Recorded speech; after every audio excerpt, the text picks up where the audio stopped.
Hi, this is Olivia Darbo, and you're listening to the FSF podcast. The show that makes you wonder how we've been on the airwaves for 2 years. Our show is brought to you by our charity sponsor, the Red Shirt Widows and Orphans Fund, which supports the Wish Upon a Teen Foundation that helps out sick kids when they need it most. And just imagine the comfort you'll give Red Shirt crewman number 109. She'll know that when she puts on the red shirt and joins Black Widow and the Avengers to confront the alien menace, that she didn't leave her family destitute and without hope, because the Red Shirt Widows and Orphans Fund has her back, and what's left of her handguns. And now, a word from our show sponsor, Level Up Sabers. Their link can be found in the show notes.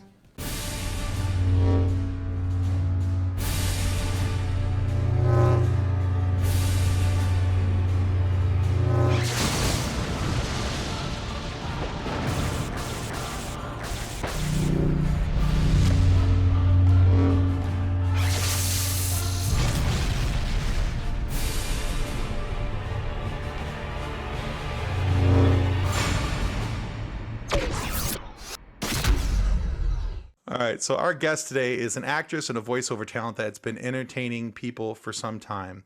We're excited to talk with her, not just because of her work on shows like The Wonder Years and Star Wars Clone Wars, which is a big one for me always, but because she's also going to be coming as one of the featured stars at the Monroe Pop Fest here in Monroe, Michigan on September 16th and 17th. There are still tickets available. You'll be able to, we'll put a link down in the comments below, and you can get tickets to come meet her and say hello to the awesome Olivia Diabo, and we are so glad to welcome her here to the FSF podcast. Welcome to the show, Olivia.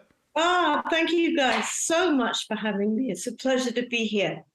We are very excited to talk to you tonight. So, Olivia, before we talk about Monroe Pops, anything super cool like Star Wars, because I'm a nerd, or anything else, we're excited to talk to you about a couple of the upcoming projects that you have that we'd like to our listeners and our viewers to know about. So if you would, take a few moments and walk us through your new upcoming projects. I believe one's called Traveling Light and the other one's called Bandit. Yeah, so Traveling Light is already out in certain states.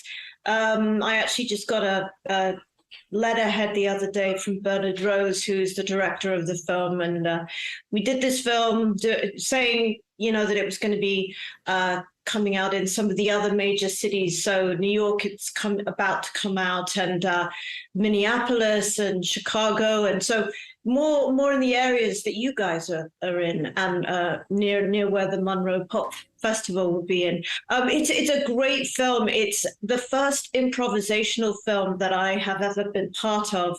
And I felt very comfortable because I'd worked with Bernard Rose before. He's an amazing filmmaker, both in the horror genre and pretty much anything. He can do anything. And we were in great company with Danny Houston, who's also in the film, and Stephen Dorff, who he plays my husband in it, and Tony Todd, who's an exceptional actor, and Nice.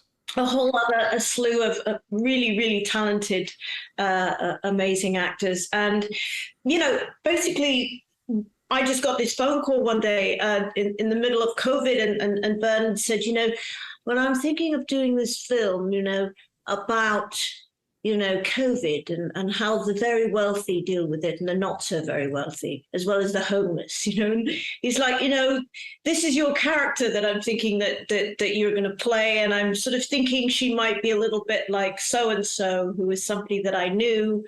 And I said, okay. He said, except the roles will be reversed. You'll be her husband, and he'll be playing you, of the person that we knew who was a couple. And so that was kind of a little bit of a thing I had to wrap my head around. But, it was an amazing experience. It really is about COVID, what transpired in Los Angeles during the onslaught of COVID, and definitely when we were in lockdown, how wealthy people, everybody has been affected by COVID. It doesn't matter if you have a lot of money, if you don't have any money, or if you're in the middle ground somewhere. It's really an improvised film about just emotionally what it brings up in everybody, and how it affects people's thresholds, and how they need to have escapism from it, and forget that it's not really there, or the people that kind of can't escape it because they're not in a position to. But it's actually funny. It's suspenseful, and at times, I'd say it's a little bit of a dark comedy, if you will. And I think luckily we've had enough time pass where I think viewers are ready to kind of see it in the right light. I think it would have been a little bit too soon if it had come out, not too soon after we shot it. But I think we're in a different place now.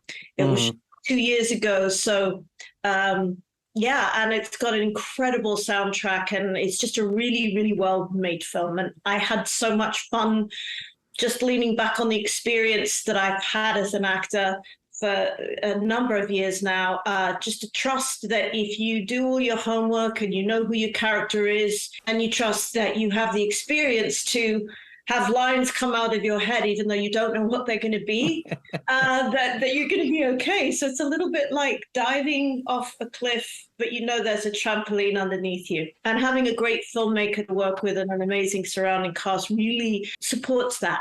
Yeah, it sounds like a very interesting experience, especially, when you're having to come up with your own lines. The improv aspect, to me, I think for many people, not having been part of that world particularly, for me, that would be like, oh, so you want me to say that? Okay. Yeah. That's what I would have thought, is it would kind of have gone like that. The thing is that because it all happened so organically with all of the actors that nobody was really sort of stepping on each other's lines. We would just sort of, Bernard would say, okay, your call time is 9:00 and you're going to arrive at this address off Mulholland, and Stephen Dorff is going to be in a closet somewhere in the house, so you're going to have to find him. And he's probably going to have a girl on his lap. So as his wife, it's your decision as to how you want to deal with it. And I'm just okay. He's like, come makeup and hair ready. You want to wear the same outfit that you were wearing, last week, because this is the same evening. And I just drove to this house. This was the second scene that I did in the film. And, I did have to kind of walk through this house I'd never been in, lo and behold, to find, my husband in the movie. And, we're having kind of a tumultuous relationship, and he's an ex-addict, but he's a recovering addict, but he's kind of fallen off the wagon, and he's an ex-tennis player. Mm-hmm. And our relationship is very, I would say, codependent. I just love him to death, but, it's a very real marriage. And what I love about the film is the relationships. These actors have all been in these kinds of relationships. So we kind of knew under turmoil and stress and pressure with COVID how it would, evoke us to be a certain way, because we were really living COVID. It sounds exciting. It sounds interesting, though. I love the show up at this house, hair and makeup ready, wearing the same outfit you wore last week. That's and go. Yeah, absolutely. Something that I've never done before, where I it just trust. I mean, it's great at this stage in my career to have an opportunity to work with such fine actors and have it be about the experience rather than, a paycheck or something that's going to maybe get extreme visibility. This was really a great experience. So I think the viewers, people who will watch it in theaters, will get that from it. Now, that was Traveling Light, correct? Yes. Excellent. All right. So tell us a little bit about Bandit as well. So Bandit is a super cool, suspenseful, I would say, it reminds me a little bit of The Fugitive, that film with Harrison Ford. Nice. It's on the run. It's very suspenseful. Josh Duhamel is amazing in it. He plays the bandit, and it's actually a true story about, it all takes place in Canada in the 80s. And this is a true story of this man who gets out of jail. And when he gets out of jail, he gets a mate of his to sort of pick him up and take him across the border. And he doesn't have any money, and he has to kind of start his life again. And he comes from a sort of a corrupt, family, and his dad was, a criminal. So he was like a juvenile delinquent. So he grows up to kind of be a bandit, basically, and he decides to rob these banks. And he gets away with, I think he must have robbed about 250 banks, maybe 300 through Ontario and all through Canada. And what's amazing about the way he did it is he got away with it because he was always in a disguise. He found this kind of dress up shop with, he wears everything from clown suits to dressing up as women to, looking like Burt Reynolds with a mustache to, you name it, he covers the gamut. He's also in a relationship and about expecting a baby, so he's under pressure to make money. I play Mel Gibson's wife, and Mel Gibson is a bookie, an ex-boxer, and we kind of do our business, our faux business as a strip club. But what's really going on behind closed doors is, that he's a bookie, and there's quite a lot of people who owe us money. So I'm the sort of matriarchal bartender there, and I'm sort of, there's a clan of us, who all work together, and we're running a business. So he and Josh Duhamel's character end up doing business together, and I sort of suss Josh Duhamel out at the bar first, and then he and Mel get together. And so that's the relationship kind of between Mel and Josh, who's the bandit, and we're kind of giving him money to go and rob these banks. Then he has to pay us back. So we're like his loan sharks, so to speak, so that he can kind of rob these banks successfully. Interesting. Nesta Cabanel's in it. Alicia Colhart is in it, and she's wonderful. And there's a lot of new up-and-coming talent who you'll see in the film. And I hear it really, really turned out well. So I'm looking forward to seeing it on the 21st of September, but it's out in theaters on the 23rd. Fantastic. Awesome. It sounds amazing. Yeah. Both of those movies have very good casts in them. So They sure do. And, the thing about COVID that's interesting, I think, is that for a while there, I think it's still very much the same as we kind of reacclimate to this new world that we're living in, that's changed at such a rapid pace. We've had to be so malleable. And I think the movie business has had to be just as malleable, think outside of the box.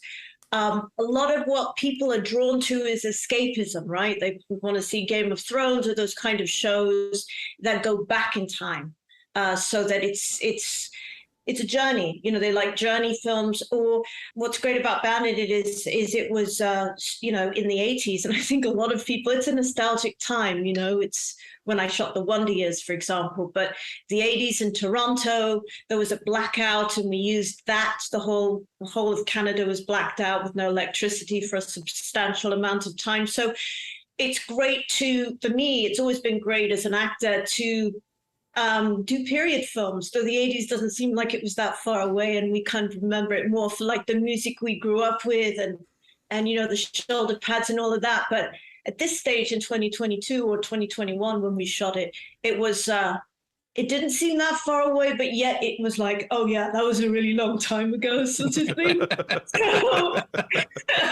Understood. Yeah. A real like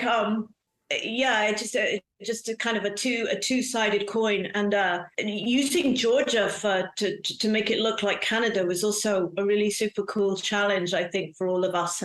And we're sort of all dressed like bikers, really. The Mel Gibson and my character and our clan of are sort of we have some guys, our henchmen, who work for us. So we're Excellent. all yeah. I'm looking forward to seeing that. That sounds good. It is funny that 80s and 90s based movies have now become period pieces, though. Yeah, it is. I mean, look, nostalgia, I think, is what is so popular right now. And understandably, I think that we need content that reminds us of where we came from or when we were thriving, so that we can have a rebirth, if you will, to continue on. I mean, that's sort of what how our history serves us, Yeah. It is that kind of that going home to feel safe again, sort of. Exactly, and there's this really super cool scene with me and Mel where we're in the bar and we're watching Boy George singing, come a chameleon. And it's the whole MTV thing when that was started. Oh, that's so great. And it's so cool that we get to actually, like a time capsule in a film, cinematically cover how somebody like Mel Gibson's character, who's he's a bookie, an ex-boxer, he's looking at a guy like Boy George, thinking, who is this guy in a dress? And of course, it's totally normal now for some people, and it's socially acceptable. And if you said anything au contraire about it, you'd be kicked out of the place. So historically, it's just interesting to see how we've captured human behavior. For example, in this film, and the span of time of 30 years or so, that how we've evolved since then. So I think that's one of the cool aspects of the film as well. That's really cool. So thinking about going back, and one of the questions that we like asking a lot on this show is about your backstory. So what is your origin story? What got you into the performing arts, and what keeps you going as an artist? Quite a few things. I think luckily I was born into a very creative, I wouldn't say showbiz family, but I mean, I suppose ultimately my dad was a musician, singer-songwriter in a really famous rock band, and my mom was a model, and she did these movies like Hard Day's Night and 2001 Space Odyssey, and my dad wrote some really great songs like Build Me Up Buttercup and for the Foundations, and oh, cool. I love that song. and yeah, it's a great song. And Handbags and Glad Rags for Rod Stewart, who I just saw in concert. He was amazing. He's 78, and he looks exactly the same, sounds exactly the same. So energetic on stage, so lovely. I did a spectacular tribute to the Ukraine, on one of the songs. So he's like a very, very socially aware guy, as well as, singing his greatest hits. And then lo and behold, he ended up singing Handbags and Glad Rags. So I got kind of weepy, and I videotaped it. I was with my cousin, and we sent it to my dad, because we thought he'd get a kick out of it. So those were my parents. And, the thing that gave me the bug really was seeing my dad on stage when I was about 4 years old, 4 or 5, actually 7. He was doing a show called Gulliver's Travels. And I've told this story many times, so I don't want to sound redundant for those who've seen other interviews that I've done. But what gave me the bug is because he was my dad, and you look up to your parents until they're taken off the pillar, which may or may not happen. Hopefully it doesn't. But, he was playing Gulliver, and he came through the exit doors and shining an apple on his lapel, and he started walking up on stage, and it was my 7th birthday party, and I was there with all my friends and my grandmother, and I just got out of my seat and walked right up with him, following him up the stairs on the stage, didn't think anything of it. And he's like, "Oh, you've got to sit down. There's a whole audience here. We're doing a performance." And I was like, "I want to be up here, Daddy. I want to be up here with you.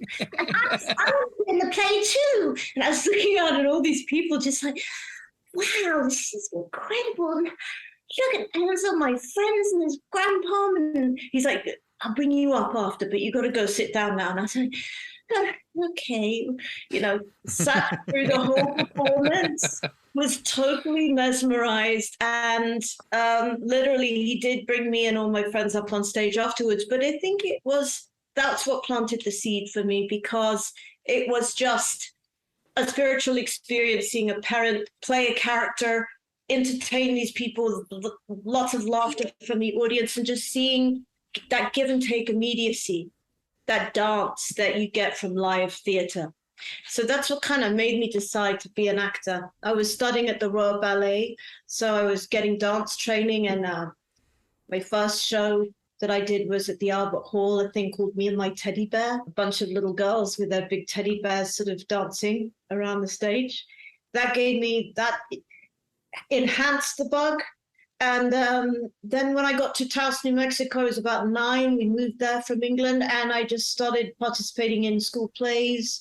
Then in junior high, we moved to LA, and I started participating in Shakespeare contests and got an agent, did a McDonald's commercial, and then, got cast in my first film at 14. So that's kind of how it went. That's so very cool. Yeah. So we all have a little piece of something that we all hold dear to our hearts. What is something that you like to hold dear to your heart, or a project that you have worked on that is just really close to your heart? Well, the thing that I hold dearest to my heart is family. Family is everything, especially through this experience of COVID. I think I hadn't seen my family for 3 years, and it was really hard. And when I Wow. did see them all, and I flew back, my uncle actually wasn't well, and he was had. I got back there 10 hours before he passed. But I knew I had to get back there to pay my respects to him, and that's very important to me as a person too. If there's people who've shown up in your life, that you have to give back, and you have to let them know what an impact they had on your life, and that they've left a legacy behind in you and their impression in you, and that's therefore had a part of what gives you your character and what choices you make as a human being from there on out. So family is everything, and your word, one's word is everything. If you can't hold somebody worthy of their word, then what do you have? So that's really important. I think integrity, honesty, and a great sense of humor. And the Wonder Years is something will always ring true for me, and had a huge influence on because I grew up on that show. So the people around me, they're kind of like my second family. So I would consider that within the topic of what we're discussing, just all of the experiences that we shared and the lessons on set, on the episodes, as well as offset, how we all had each other's back and still do. And for me, that's honor. That's That's awesome. honor, yeah. That's awesome. Yeah, that's awesome. Love that. All right. So, Olivia, prior to doing the research for this interview, I was unaware of the extensive back catalog work that you had in the voice side of things. Now, I was aware of Star Wars Clone Wars, your work there with Luminara, Unduli, and as the Jedi Master.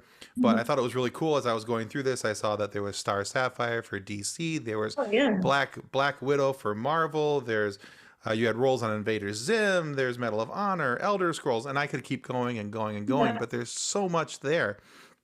So, in addition to your on-screen acting performances, what is it about voice acting that you enjoy, and how did you get into voice acting?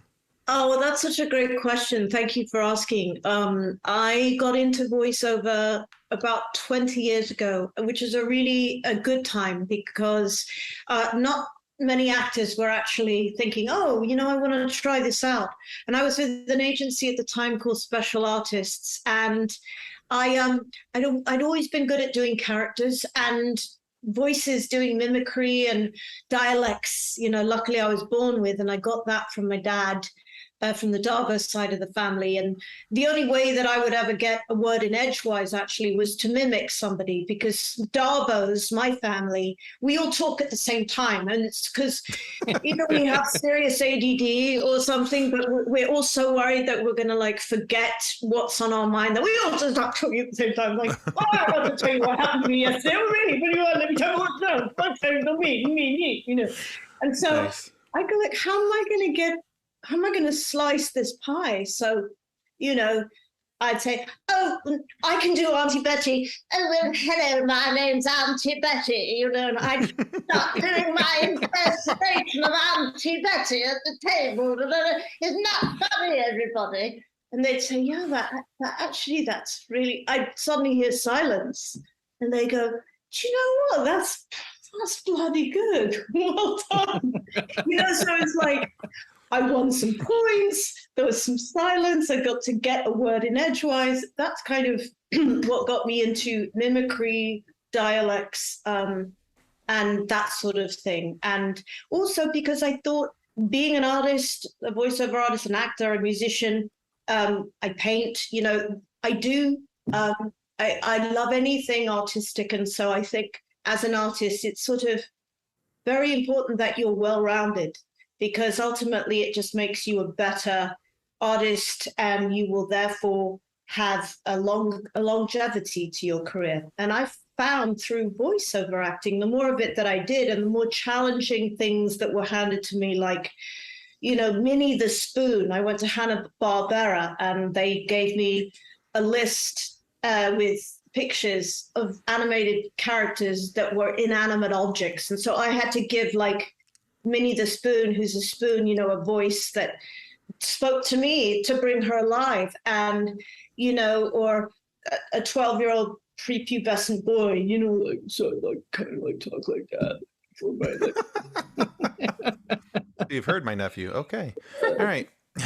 So, what I discovered, which is so cool about it and fulfilling, is that I realized that the epicenter of where a character comes from is that's a choice that you make. And when you do voiceover acting, it's just your voice. So you have to find every single way you can bring that character alive without facial expressions, but from your voice. And so it just was a great challenge. And ultimately, it helped me, I think, become a better actor, because I've now approached my acting with all of that experience of voiceover work, where it's just given my voice more gravitas, I guess. Yeah. Yeah, it's fantastic. So with the voiceover and the not getting typecast, because you have so many different options, you have so many different talents on your plate that you can do. You can do screen acting, you can do stage acting, you can do music, you can do voiceover. You have managed to not be typecast in any of your roles from what I've looked at, which is spectacular. But are there any of your roles that you'd like to revisit at another stage in that character's life? Yes, definitely Amanda Rogers from Star Trek, because she is such a pure soul with clairvoyance. So I love that I've somehow attracted, characters like Luminara, who's a Jedi, and Amanda Rogers, who's clairvoyant, and she's a Q, so she's got these omnipotent powers. I think any of the characters that I've played that are clairvoyant, for me, you can go back to them because they're always going to sort of have that kind of same fiber that will ignite something really fun and exciting to play.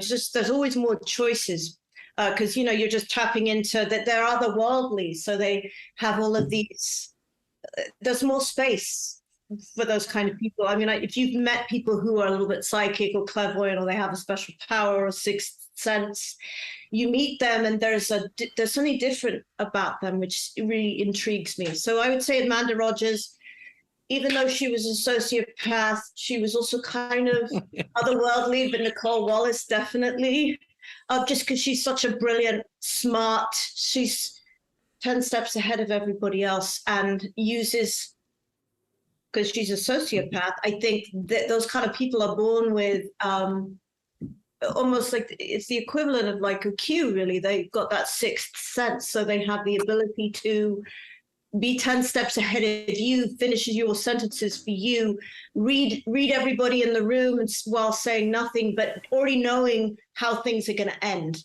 And so that's fun to play. And she's a woman and she's powerful. So I liked that role very much. I loved Jane in Kicking and Screaming. I'd love to revisit her, just because Noah Baumbach's so fun to work with, and Josh Hamilton and Parker Posey, like all the Eric Stoltz, those guys were all amazing. It was his first film. And she was a sweet character, very brainy, kind of nerdy character for me. And I think Garthette in Wayne's World 2 would be so fun to revisit. Oh, yeah. Yeah. She's such a naughty in a naughty place. She's kind of got this like overbite, which I kind of used my own overbite. And, she just was so in love with Garth. Oh, God, I love that.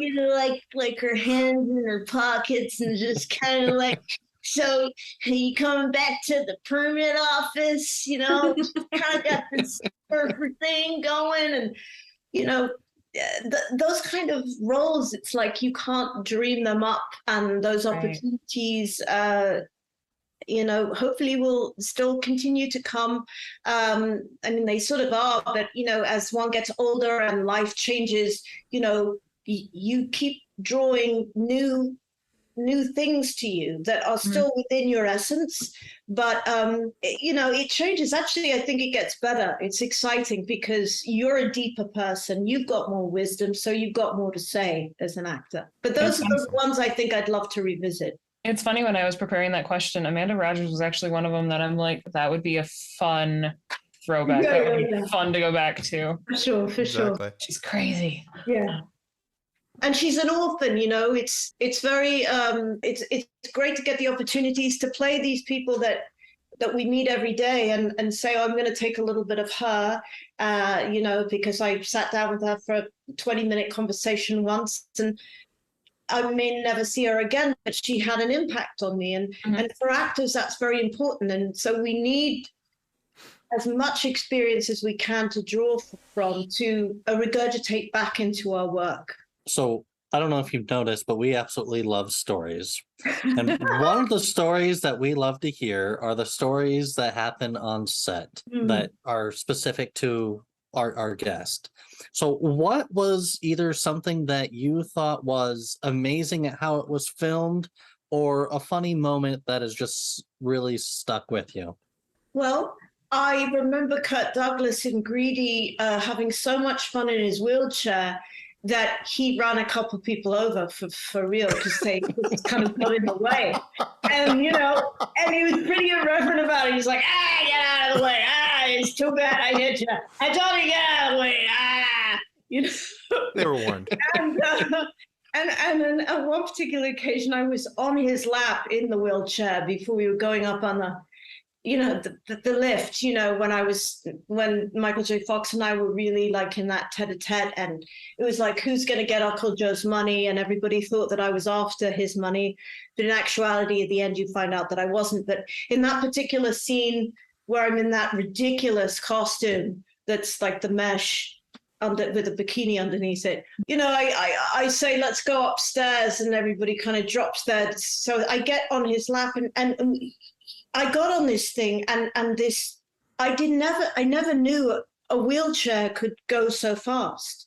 I mean, it was just, he was flooring it like he had his, you know, his foot to the pedal, and I swore we were going 100 miles an hour.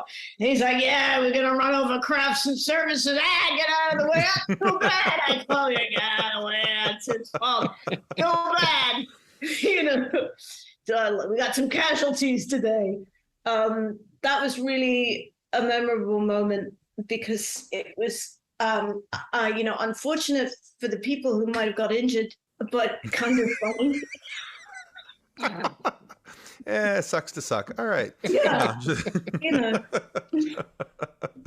Those are funny. Douglas tells you to get out of his way, you get out of his way. Yeah. Well, yeah. Yeah. Yeah. Speeding man in a wheelchair tells you to move, you move. It's you don't. That's I've had my foot run over by a wheelchair. It does not feel good. No, like, it's you get out of the way. You do, you know, and you almost like feel how it would feel before the actual, before you become a casualty of that wheelchair. So yeah, but some people didn't move out of the way quick enough. There you go. And now a word from our sponsor.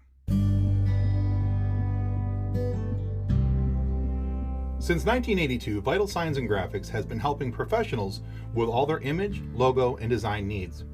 Perhaps you're looking for signs and banners, truck and trailer lettering, business cards, brochures, or other image and marketing aids. Vital Signs and Graphics in-house design studio has you covered. From logos to apparel, start to finish, Vital Signs and Graphics has everything you need to look and feel professional. Call Rick at 231-652-3300. He'll get you noticed. Welcome back to the FSF Popcast. All right, Olivia, I got a quick question for you about Star Wars, because as I've dropped little hints here and there, I'm a huge Star Wars fan. Yes. And now I'm not at my normal recording studio today, but if I were, behind me is a massive backdrop of Funko Pops and other Star Wars memorabilia and all the things that I've collected over the years. Mm-hmm. So now in the Clone Wars and the Rise of Skywalker movie, you gave voice to Jedi Master Luminara Unduli. Yes. Now, so my question is, and I always like to ask this to people who were involved with Star Wars, were you a fan of the franchise before you started working in the franchise? And if so, what was your entry point into the fandom? Well, I was a fan. Both my brother and I were fans of both Star Trek and Star Wars. And I think definitely by the time Empire Strikes Back came out, and as a kid, you just get the message that good versus evil. It's the same thing really with Star Trek. Star Trek, it's both franchises very much have that message embedded in it. It's like a Bible. And I would go to school and kids would have lightsabers. Sorry, I always say lifesavers like it's a lifeboat. Right. But so, and Halloween would come, and everything was Star Wars, so it was unavoidable. And I loved Princess Leia. I just thought she was the bee's knees. She wasn't a typical princess, but she was a very grounded, very smart, brainy, sassy young woman who was a fighter, and she could just take on anybody. So, that very powerful influence to a young female was very much because of Carrie Fisher for me. And obviously James Earl Jones playing Darth Vader, and Mark Hamill and Harrison Ford, just all Chewbacca. I just wanted to take Chewbacca home. He was just the most. He was like Bigfoot, huge, not necessarily adorable in size, but adorable. You just want to cuddle him. Like you want to cuddle him. Like just like a Muppet or something. I'm not sure who did his voice, but it was bang on and so memorable and embedded in all of our childhood's spirit. So by the time that's kind of how I got on board with being obsessed. Yeah, I like it. No, that's good. For me, I always tell this that Empire Strikes Back is my all-time favorite movie. So I'm always I'm always excited when somebody says, "Oh, my entry point was Empire," and I'm like, "Ooh, we got another. All right, there we go." Yes. Yeah, something about that film. I think it was the landscapes and just the Ewoks and just it was all of the each film would churn out another new characters, little tribe of band of little mouse looking koala bears, or the jazz trumpet, the jazz quartet. I thought those guys were super cool. I just thought it was so innovative and talk about a journey experience movie. You go and you just get taken away, complete escapism, and just being in space. Who doesn't want to be in space? right. Absolutely. No, that's a great answer. Thank you. I totally agree with the Carrie Fisher as Princess Leia, because that was the same for me. I have always loved her. And then with the Obi-Wan series and then bringing in the young Leia and realizing how much young Leia is like my daughter, I'm like, oh yeah, my almost 4-year-old is going to grow up to be a general. I'm sure of it. Absolutely. And it's interesting. I think in the 70s, the 80s, when these films were coming out, really important time for a young girl to see an idol like Carrie Fisher, who her personality came first rather than her beauty. I mean, she happens to be a very beautiful woman and was always beautifully dressed in those films, but it was her sass and her intelligence and her wisdom and how grounded she was and how strong. She could keep up with all the fellas and yet she was a gal, and so that was really very pivotal for me when I saw that. It was like, oh, well, I could be like that too. And it's personality first, especially when you're about to hit puberty or hitting people. We need those role models. They're very, very important for both women and men. Yeah, definitely. So talking about role models and advice, like I said, I have an almost 4-year-old. She loves to play pretend. Sometimes she's a princess, sometimes she's a Jedi. This afternoon she was a pirate with a ukulele, which was pretty great. Sometimes the living room floor is suddenly made of lava, or she turns on lasers in our kitchen. Like there's suddenly like a laser grid across the kitchen floor, and you have to bounce over those. And she's amazing. She's absolutely a wonder of a child. And I don't want to squash that creativity, but instead I am trying to find every way to encourage her. So what advice would you give to other potential actors, musicians, and creatives in general that, looking back, you wish you had known from the beginning?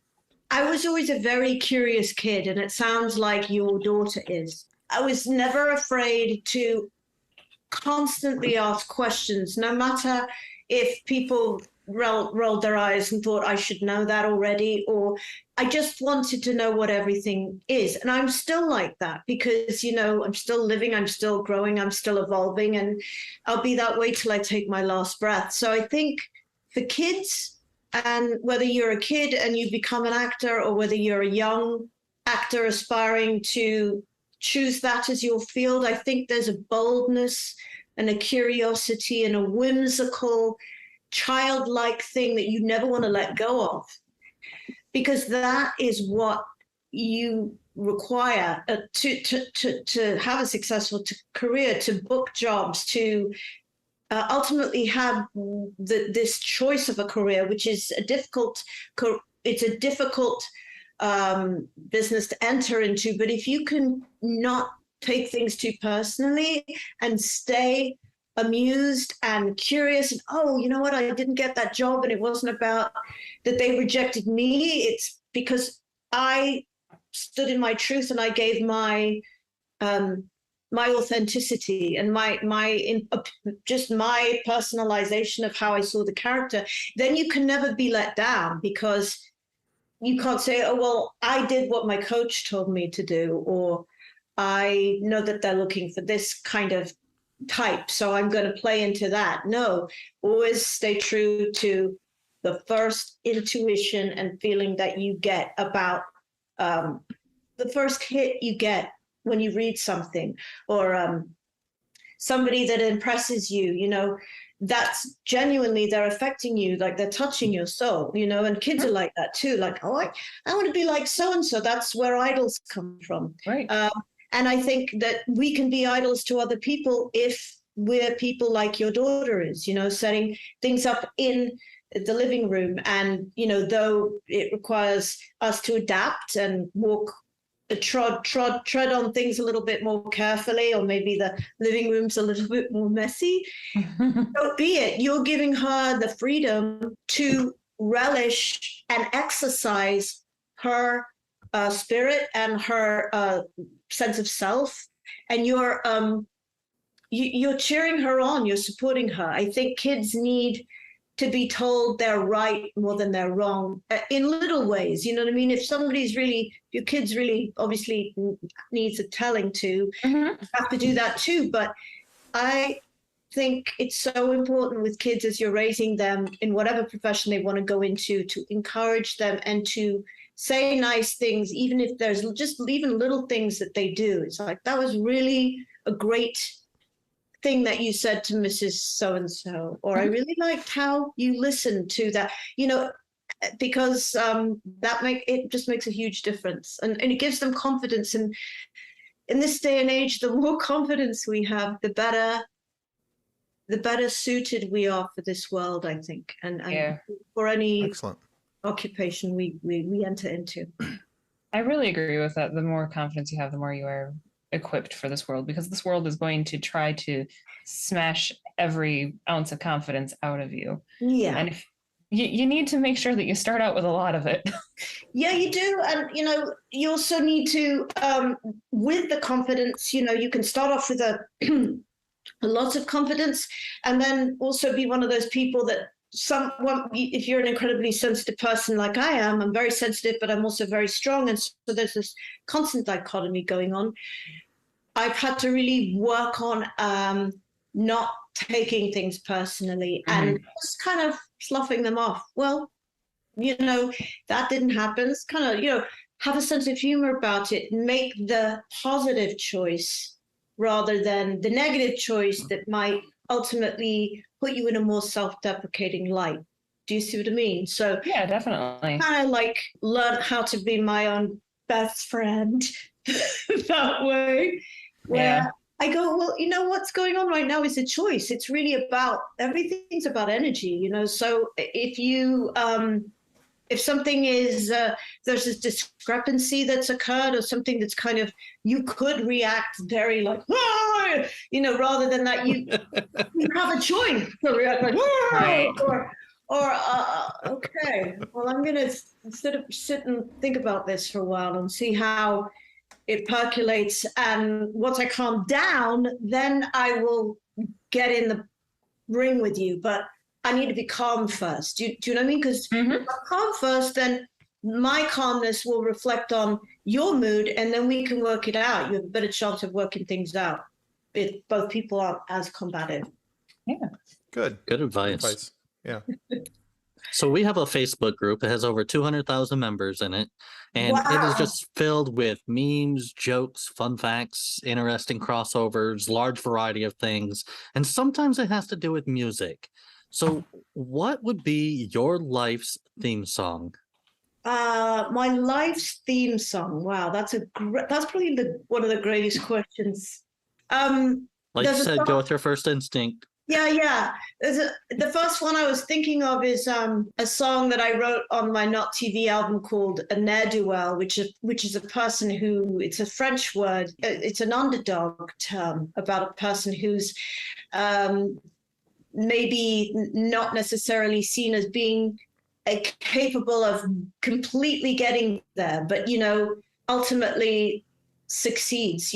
However many obstacles that are thrown upon me, it's almost like I got a lightsaber, and I'm kind of like, oh, got that one, no, down there, I'm up here, like Right. a different direction, like unstoppable. You can be, a fine, like a diamond, a rough diamond in the works, but you're the one who has to get yourself there. And your parents can do, they can set you up before you leave the nest, and they can give you great advice, and you meet people along the way, and sometimes you get off your path, but it's up to you to get back on your path. And that comes from not being afraid to be alone, to thine own self be true. How you treat others is a very specific reflection on who you are, and you get what you give. You give what you get. That's just, I'm getting very philosophical now, but that song comes to mind, and also Frank Sinatra's "I Did It My Way." Good choices. Yeah. It's a classic song, because it can be sang by a woman or a man, really, Right. and I think ultimately, like when you take your last breath, you want to know that you kind of did do it your way, because if, like, for example, I'm in the people pleasing business. So for quite a number of years before I really fully grew up into my 20s and had my son, and when I was like 26, I had ostensibly pleased directors and writers and other actors and makeup artists, and you yes sir, no sir. But when I finally got the opportunity to be pregnant, give my body up for 9 months, and reflect on who I am today without actually having a job every other month or whatever, I actually grew tremendously, and it changed me, and it really gave me a different sense of maturity that I think I haven't had before. And then I did start to do things my way. I had more of an insight as to who I really was, aside from what role that I might be playing, Excellent. It's fun how being a mom can suddenly change your outlook on everything, including yourself. Absolutely. And I think, and I think you'll agree with me on this, is that unconditional love is a different kind of love than, it's like if you have a dog or a cat, having a child, that the love is so deep that as a parent, it's almost like our children don't belong to us. They belong to the world. That's what our job is, to rear them, and then they leave the nest, and that can be it can be a sad thing or it can be a joyous thing, because they always come back. And we're prepping them to get ready to be the best that they can be, so they can kind of fly and be free and have this joie de vivre in their life, with just great morals and, just embedded in them. And so that infrastructure is our job as a parent to provide for them. But unconditional love I really experienced for the first time with my son, and I'm glad that it happened in my 20s, because it gave me a different message in terms of who I was and what I had to give, not only to my son, but in my field and to myself. It's a very giving. Just being a mother, being a parent is nothing I can compare it to. It's a very deep part of procreation, in life. So do you feel, just as a personal question, do you feel like in the process of becoming a mom, I mean, you mentioned giving up your body for 9 months to grow this child. Happily. It's the best. And it's like, just give me a turkey burger with cheese. I'll take 2 and 2 French fries and a milkshake. No problem. Okay. I don't have to skip a meal right now. It was really a joy, and yeah. So, but do you think in that giving up your body and then learning who you are as a parent, did you have that stage where you go from them being completely dependent on you to then like that transition into starting to be kids, where you suddenly have more free time and you have to then relearn who you are outside of being a mom?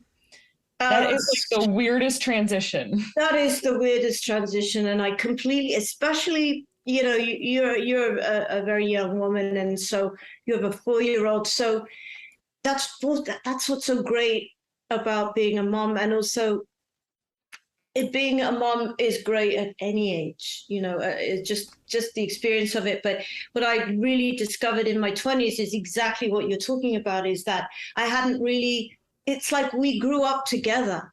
And so that was so special to me, because it just, in a way, it just, you have a closer relationship, because you have you've just been through, you're so close, you're closer in age, and you're also closer just in terms of things that you're still able to do together. Yeah. Finding out who I was through him, he made me a better person because of the love, the unconditional love that I have for him. I will always strive to be the best I can, even if I think, I'm doing pretty good right here. No, there's always more, because they're always watching us, Oh yeah. It doesn't matter, if you're 90, sure. They're all, we're always going to watch our parents, because we're holding a candle to them. They're our idols, really. They're on a pillar. And so if there's really the love and the respect that there should be with child and parent, it's a really cool thing. They bring us we bring them into the world, and they one would hope say goodbye to us as we transition. Not to be too morbid, but No, I love that. That's just the facts of life. It's the way it works. The facts of life. Exactly. All right, Olivia, we're at a point in our show where we like to take our guests through a little bit of a quiz. Okay. And so this is a quiz about Olivia Diabo, and we call this quiz Olivia and Out. So it's 4 questions. Each question is multiple choice. Okay. Now, if you get 3 of the 4 questions correct, we would like to send you the book that Kathleen. one of these two is going. There it is. Thank you, Kathleen. That Kathleen is holding up. It's called Custodians of the Cosmos. I'm still here. Oh, right on. I love it. I love it already. Is it like science fiction, cosmos, and like... Yeah. So it's written about a young man who wanted to join something quite like Starfleet, but not Starfleet because, legal reasons. And he washes out, he rejoins, and to boldly clean up after those who had boldly just went. He's a custodian. So, yeah, we'd like to send you that book. Oh, thank you. That's so tack from Invader Zim, except she wasn't a custodian, she was a janitor. And that's why she was so, That's true. There you go. I'm not So yeah, aware, but she was very angry. there you go. Very So angry. if you get 3 of those questions correct, we'll send you that book, okay? Okay, all right. All right. Now, if you get 2 or less questions correct, Nick mentioned our Facebook group earlier that's just full of memes. We'd like to take your picture, make a meme out of you, and put you into our Facebook group. I'd love to be a meme. Yeah, we call it our fun sequence. Okay. All right. So Yes. if you agree to those terms, Nick will start asking questions. Okay. Hopefully I'll do my best. Let's go. There you go. What is mentioned at nearly every dinner scene of the Wonder Years? Is it A, a pot of coffee, B, a loaf of bread, or C, some kind of potato dish? Some kind of potato dish. That is correct. Makes sense to me. I'm pretty sure potatoes are a daily occurrence. Yeah, I'm so relieved. There you go. All right, question number 2. Luminara Unduli's only line in The Rise of Skywalker is A, avoid the dark, you're a Skywalker. B, the light, find the light, Rey. Or C, you can bring balance to the Force. B. That is correct. The light. Find the light. Every actor has to find their light. It says Luminara. I love her. She's so. I remember. I'm not meaning to name drop, but when I was in the Star Wars Santa Monica Studios with the director, and he was literally like whispering in my ear, like each line to say, and I just and he's like, okay, try a different version, do it, and it just kept evolving and escalating, and it was just such a magical experience. So yes, I remember that line like it was, and it wasn't that long ago, maybe 2.5 years ago. Yeah, not that long for sure. Yeah. All right, you're 2 for 2. Which was your major film debut? Was it Bolero, Conan the Destroyer, or Not My Kid? Conan the Destroyer. That is correct. All right, well, that gets you the book. Oh. Awesome. And question number 4 for funsies. Funsies. In Batman Beyond, your character, 10, Yes. was a part of what gang? Joker's Jesters, Royal Pain, or Royal Flush? Royal Flush. That is correct. 4 for 4. To go. So yes, we will send you a copy of this fantastic I'm book. custodians of the cosmos. I There you love go. it. I love it. You already told me that you love cheese, and there is a lot of cheese in this Cheese, love it. Like space cheese. book. They're called lactarians. It's a cheese-based religion. Okay. I'll be sure to look up that chapter and think of you. There you go. Like, because you have taco on your cheese on your taco. Yes. So there's a correlation there. I would love that anytime somebody has cheese that they think of me. Because I Okay. know that, at least for those who are not lactose intolerant, that will be a happy thought. Exactly. There could be much worse. worse reasons for somebody to think of you. So